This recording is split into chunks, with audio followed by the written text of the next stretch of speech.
And we are recording. Yes, we're recording. Good morning, everybody. It's Monday morning. The sun is shining. All is well in my world. And I'm joined today by the lovely Amy Amora. Welcome, Amy. Woohoo! Thank you so much for coming and joining me here today. Now, I met Amy, probably a couple of years ago now, before all the lockdown stuff. And I remember we did some cognitive work, emotional stuff, and it was just amazing. The exercises we went through left me with quite a deep feeling of that I'd done something really powerful, and it was absolutely amazing. Now, Amy describes herself as a cognitive fitness coach, which I think is an absolutely amazing title, and I've never come across that so far, Amy, and I just think that's wonderful. And we're just having a little chat, and we went through a little exercise, and that was pretty good too. So, should we do that again, Amy, before I hand over to you? Yeah. Yeah, it's for what's called complicity. So that means coming into connection with another, and at the core of, I would say, the majority of things that I do, there is a playfulness and a Mm. willingness to be very present in the moment, and this exercise makes that happen because we're thinking on our feet, Yeah. thinking in the moment. And the trick here is so we'll have one word each, and we're going to either be creating something, a story. It could be incredibly poetic, and that's just what happens and it goes that way, or it's going to be completely nonsensical and a load of rubbish, and either way it is perfect. So we give Absolutely. ourselves permission for it to be brilliant, and also permission for it to be total crap. Yeah. And we just say one word each, and I really encourage you to not really think, just like you hear the word before, and then just keep up the pace, because it's even more ridiculous when we do that. Okay. That's powerful stuff. Yeah. Yeah, Very it is. It powerful. is. Do you Yeah. want to start this time? Um, okay. Today, We inspire everyone to find peace within and without. yes. I was just Beautiful. thinking within and without. So I'm so glad that you said that, because it sort of finished off where I was going You with were it. leaning it. You were leaning it to go that way. That's good. Yeah. So that's beautiful. Cool. So I'm going to hand over to Amy, and she's going to tell us a little bit about what she does. And I think for our listeners, Amy, maybe just tell us a little bit about your background and how you got to be where you are, and why you do what you do. Oh my goodness. Well, that's a huge question for me, and my brain goes into many things. Okay. Uh, I think the main reason I am who I am, and I'm doing what I'm doing, is because I probably about 8-9 years ago, I had a big awakening, very, very big awakening. And the biggest nugget that I took from it, which has been my continuous practice, is to follow my happiness and to follow the things that bring me joy, and to trust even when there's fear or doubt or any of the other aspects that come up. Is to, I've learned how to really trust myself and really connect to my values and what's important to me, and also gaining an insight into what I'm interested in. So I do what I do because I've followed my joy and learned incredible skills and ways of showing up for myself. I've done a lot of my own inner work and feel very loving and accepting of myself, and even when I sometimes don't feel loving and accepting of myself, I also really trust that place. Yeah. So Yeah. I trust the shadow. I trust my shadow when it's there. It's guide. There's a guidance in that. There's a showing me of something where I've come out of alignment in I some way. love that. Um, That phrase, that showing up for myself. And I guess that's, as a coach, that's what you encourage other people to do. So um, the, Partly. tell me a little about the coaching that you do. So I know you have many different strings to that, for want of a better word. Yeah, so I work with people on anything from mild procrastination to having experienced great trauma, childhood trauma. And I work with what's called story work. And that's a combination of naming stories, writing is involved, and really bringing about the attention to really wanting to look and see the things that have happened in our lives and the things that other people have said to us in our lives and the stories that we are telling ourselves today based on what's happened to us in the past. And so when I work with people and we address certain aspects that happened within their lives, and I take people through a process with that, it highlights and actually just it reduces the emotional charge. So that's with breath work and various other awareness practices. And then from there it opens the seeing of all the people perhaps that were involved in those situations. Could be the teacher at school, the teacher at school that made them feel stupid, okay, seeing that, for example, and then being able to go, okay, the emotional charge is now released from that moment that was so humiliating for me at school, that made me think I'm stupid, and then I layered on top of that further down the line as an adult. And then seeing, my teacher made himself feel stupid.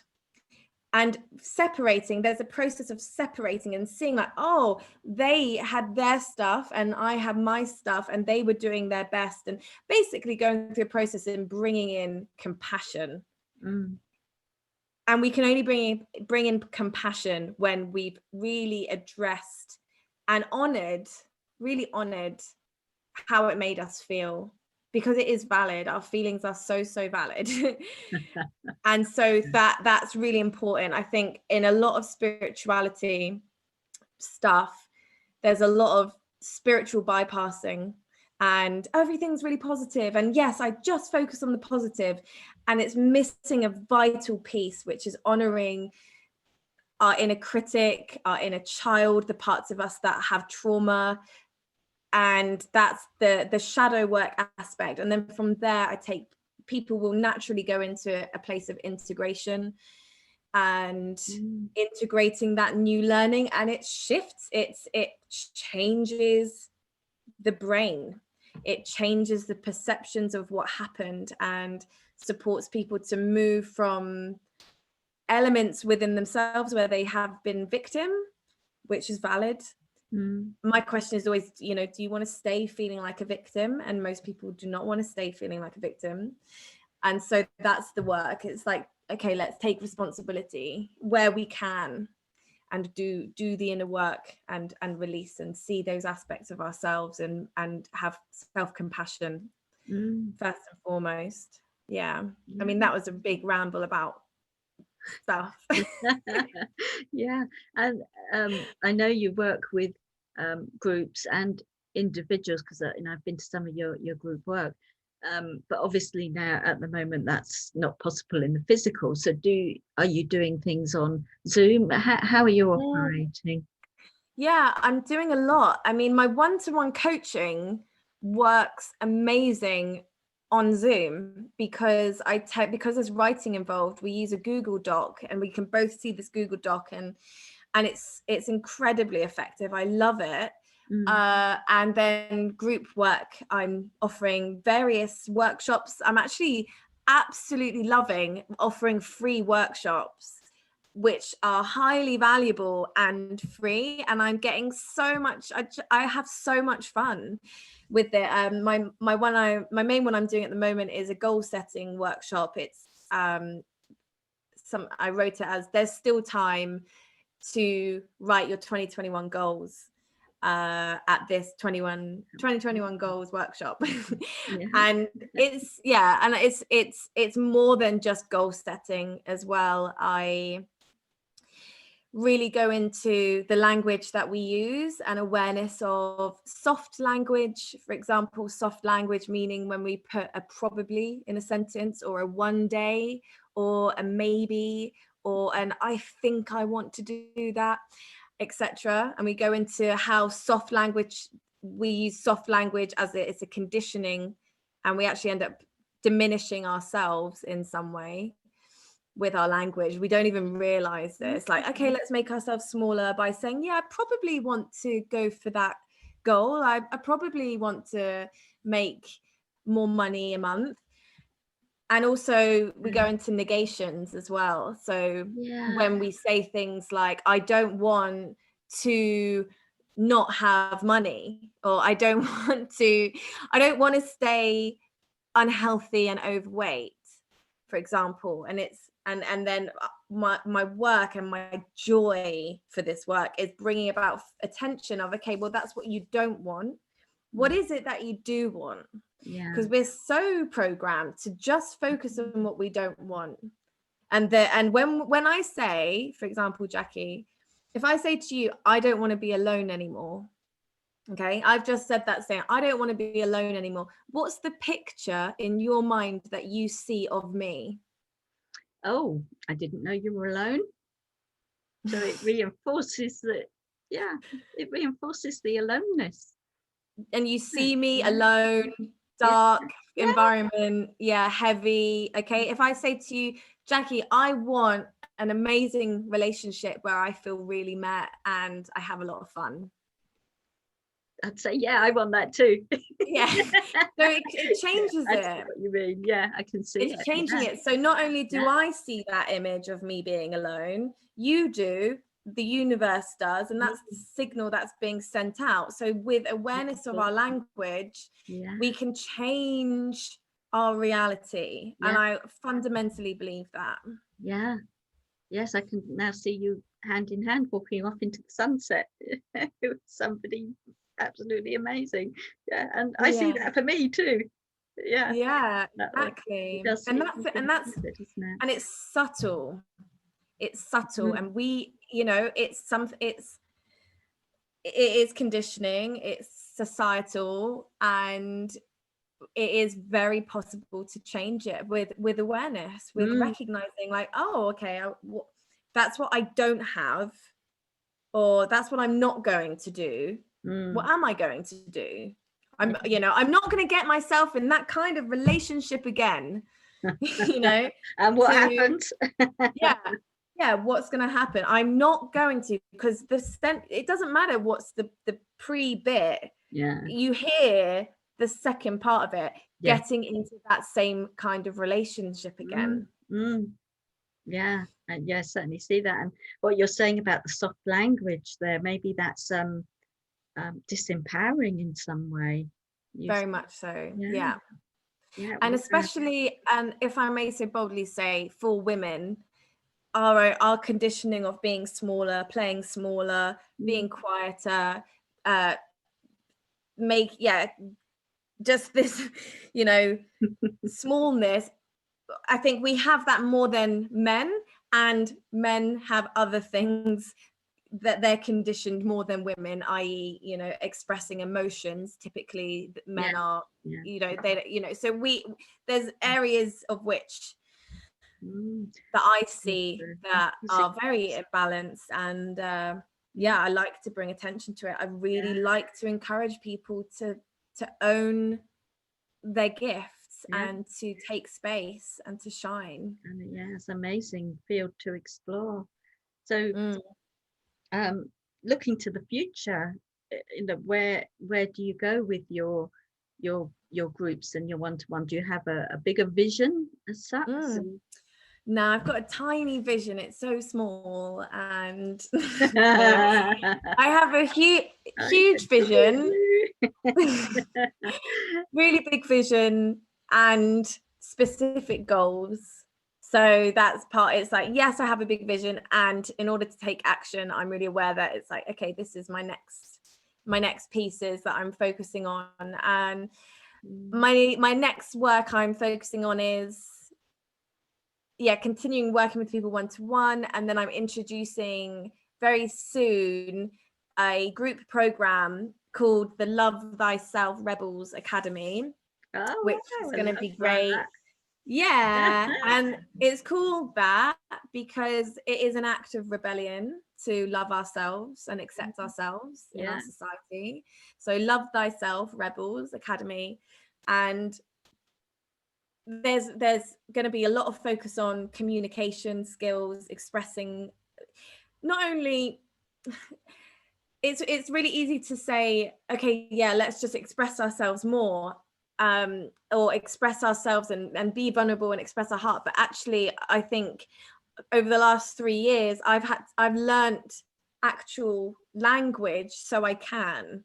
So being able to express the truth of my experience in the moment, I didn't have the language before. Now I do. So right now I'm noticing this is what's happening for me. So communication skills, boundaries work, lots of stuff with partners, lots of like missions during the week, creating a group of people that are really in it together, and I think the goal for anyone, it could be on so many levels, to be more confident in their lives, to own their gifts more, to attract more of the people they want in their lives, to be developing their business. I'm a firm believer that we have to look at ourselves, we have to hold the mirror up to ourselves, and what's so powerful is other people are our mirror. When we see something in others that we're not liking in them, it's there's always space for ownership. I frequently have that one come up. And that's all language. You're doing fantastic work, Amy, and hats off to you. So that's great for you to explain. I guess that's just a little bit of what you do and what you bring to the world. So thank you for sharing that. And if you have a message for the world right now, with the state we're all in, what, very, very briefly, what would you very briefly? Self-care,